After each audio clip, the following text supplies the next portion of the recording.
Fala galera do segundo ano, boa tarde, espero que vocês estejam bem. Mais uma semana, né? Se iniciando, semana de avaliação. Lembrando que a nossa avaliação é só semana que vem, né? Só no dia 21. E hoje nós iremos estar fazendo uma revisão sobre os conteúdos que irão cair na avaliação, né? Uma semana que a gente teve a expectativa da volta às aulas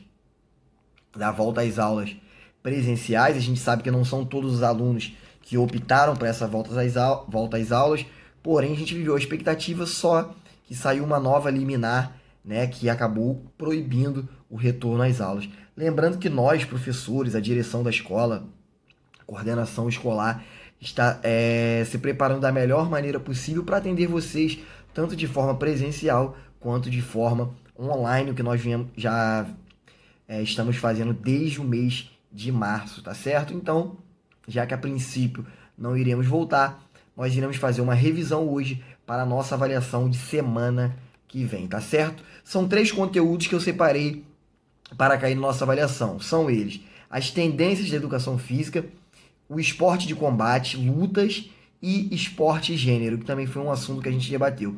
Eu vou estar colocando tanto no Google Classroom quanto no Facebook o link dessas aulas, tá? Porque nós vamos fazer hoje um resumo. Porém, a gente tem esses 3 vídeos que abordam esses temas referente a estas aulas. Tá ok? Deixa eu ver aqui. Vamos começar pelas tendências históricas da educação física, né? Que foi a aula em que eu falei o porquê a educação física ela é inserida, além da área da saúde, também é inserida, além da área da educação, perdão, ela também está inserida na área da saúde. Na verdade, a educação física, quando ela se iniciou, ela tinha todo o vínculo com a área da saúde. Em 1930, até 1930, a educação física era baseada na tendência higienista. Era uma tendência totalmente voltada para a manutenção da saúde da população. As aulas eram ministradas por médicos. A intenção era o quê? Era deixar aquele cidadão com uma saúde física, uma saúde mental boa. Porém, os alunos que eram doentes, por exemplo, os deficientes, eles eram excluídos das aulas. A relação nessas aulas era o professor médico e o aluno era como se fosse um paciente. Então, a educação física já em seu início, ela totalmente inserida na área da saúde. Com o passar do tempo, foram ocorrendo algumas mudanças referentes à educação física.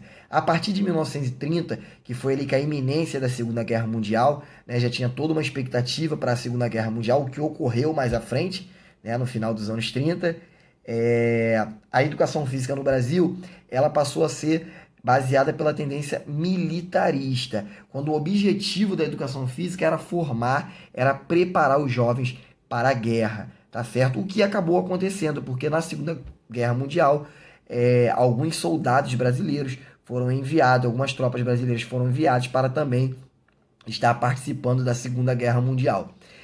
Nesse período, o professor ele era como se fosse o sargento e o aluno era o recruta. Tinha que obedecer, eram atividades de muita calistenia, muito exercício físico.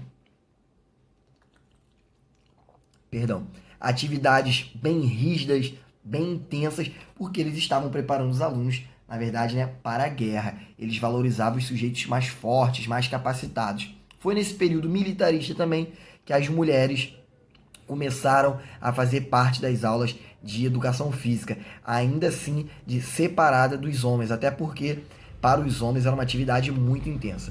Posteriormente, a tendência militarista surgiu a tendência pedagogicista, né? Com o fim da Segunda Guerra Mundial, a procura pela paz, queria reorganizar a educação, e a educação brasileira, na educação física brasileira, ela passou a ser uma educação pedagogicista. Começou a trabalhar com jogos, brincadeiras, esporte, futebol, basquete, entre outras coisas, tá certo? Posteriormente, na década de 60, a partir de 1964, surgiu a tendência esportivista. Durante a ditadura militar aqui no Brasil, a gente viveu o período de ditadura militar, certo? O Brasil teve diversas conquistas a nível mundial nos esportes, como por exemplo a Copa do Mundo de 58, a Copa do Mundo de 1962. Isso veio a possibilidade de tornar o Brasil como uma potência olímpica. Daí surgiu a tendência esportivista, onde o professor era como se fosse o técnico e os alunos como se fossem atletas. Aqui só era valorizados quem tinha capacidade técnica apurada. Os mais fracos, os menos habilidosos, eles eram excluídos das aulas, tá certo? Posteriormente, a partir de 1985, surgiu a tendência popular, que é a tendência que nós temos até hoje. A educação física ela já passou a ser vista de uma forma mais ampla. Ela continua abordando os temas relacionados à saúde, continua abordando os temas relacionados ao esporte, continua abordando o tema relacionado ao condicionamento físico, porém, dessa vez a educação física ela visa o quê? A inclusão, a participação de todos. Aqui não tem distinção, todos participam, sejam meninos, meninas, os mais habilidosos, os menos habilidosos, os deficientes. A educação física ela passou a ser inclusiva, tá certo? Esse foi um pouquinho sobre as tendências da educação física. Lembrando que eu vou estar colocando para vocês o vídeo que fala a respeito dessa aula inteira, tá certo? Galera, outro conteúdo que vai cair na prova é o conteúdo de lutas. Falamos um pouquinho também sobre lutas. Perdão. A luta, ela também vem de uma origem muito antiga, já nos primeiros Jogos Olímpicos.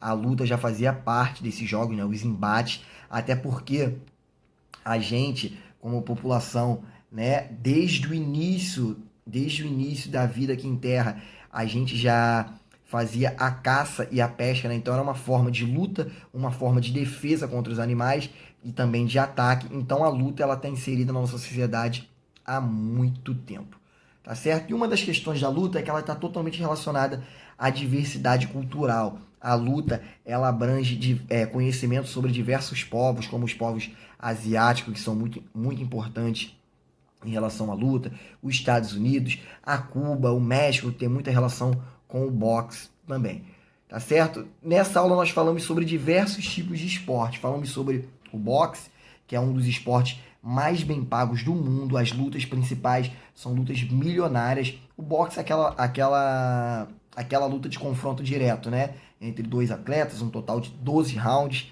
para se sagrar o vencedor. Falamos também sobre o judô, tenho certeza que vocês também conhecem, inclusive na nossa escola tem atividade de judô para os menores, né? O judô também é um esporte muito tradicional, um esporte onde a Ásia é muito dominante, né? O Japão, a China, onde o principal golpe do judô é o ippon, né? O principal objetivo da luta é que o atleta consiga fazer o ippon, que a partir do momento que ele faz o ippon, a luta é encerrada imediatamente. O ippon é como se fosse o checkmate no xadrez, né? Falamos também sobre o MMA, que são artes marciais mistas, né, que a gente vê no UFC. São diversas artes marciais misturadas, tornando o MMA, que é uma sigla americana. Falamos também sobre o Karatê. Até comentei que tem uma atleta de São João de Meriti, representante do nosso país, já participou dos Jogos Pan-Americanos, iria participar dos Jogos Olímpicos, que é a estreia do Karatê nos Jogos Olímpicos, seria agora, porém, devido à pandemia, foi adiado, né? Mas é um esporte também muito interessante, é um esporte que não visa a violência, ele visa o controle corporal, o controle dos golpes, mente sã e corpo são. Ele não preza pelo contato físico violento para arrancar sangue, não. Tanto que o karatê quer dizer mãos vazias. É algo leve, ele quer que o atleta ele ganhe com técnica e não com violência. E também falamos em relação à luta sobre a capoeira, né? Uma luta trazida pelos africanos, pelos escravos africanos, muito tradicional também no nosso país na época da escravidão, onde os negros eles utilizavam a luta como uma arte marcial disfarçada de dança. Já que eles não poderiam fazer treinamento de lutas, ele usava a dança como uma maneira de disfarçar essas lutas para eles estarem melhores condicionados para enfrentar os seus donos, né? na verdade. Perdão. Gente, o terceiro conteúdo que vai cair na prova, que eu também estou deixando o link disponibilizado para vocês, foi sobre esporte e gênero, que é a relação dos esportes com a participação e também a exclusão das mulheres nos esportes. A gente sabe que ainda assim, ainda hoje, acontece de as mulheres serem excluídas. Claro, futebol não é para mulher. Isso aí é totalmente vencido. Cada esporte tem as suas peculiaridades e eles podem ser praticados tanto por homens quanto por mulheres. Inclusive, neste mês agora, a CBF, a FIFA, perdão, a Federação Internacional de Futebol, ela já passou que todos os atletas, ou a CBF, agora me perdi, perdão, todos os atletas que forem participar das seleções de futebol, tanto masculina quanto feminina, eles vão receber o mesmo valor. Não haverá distinção de valores neste quesito. A gente sabe que isso é um avanço, é um começo ainda. A última pesquisa da revista Forbes, apontando os 100 atletas mais bem pagos do mundo, apenas um era mulher, que era a atleta Serena Williams, que ocupava a 51ª posição. Então, ainda há uma distorção muito grande das mulheres. Né? A Marta, jogadora de futebol brasileira, já foi 6 vezes eleita a melhor jogadora do mundo. E mesmo assim, ela não entra nem entre os 100 atletas mais bem pagos do ranking. Então, quer dizer, o futebol feminino, o esporte feminino, ainda é muito desvalorizado. Porém, finalmente vem crescendo. Inicialmente, as mulheres não participavam das Olimpíadas, posteriormente um número muito pequeno, e hoje não. Hoje, na Olimpíada de 2016, foi a última Olimpíada que teve, as mulheres eram quase a metade dos números dos participantes nas Olimpíadas, e elas participam de todas as modalidades esportivas, de lutas, corridas, futebol, atletismo, entre outras coisas. Então, as mulheres, elas vêm sendo inseridas cada vez mais nos esportes e buscando uma justiça social, que a gente sabe sim que tem essas diferenças e que não deve ter.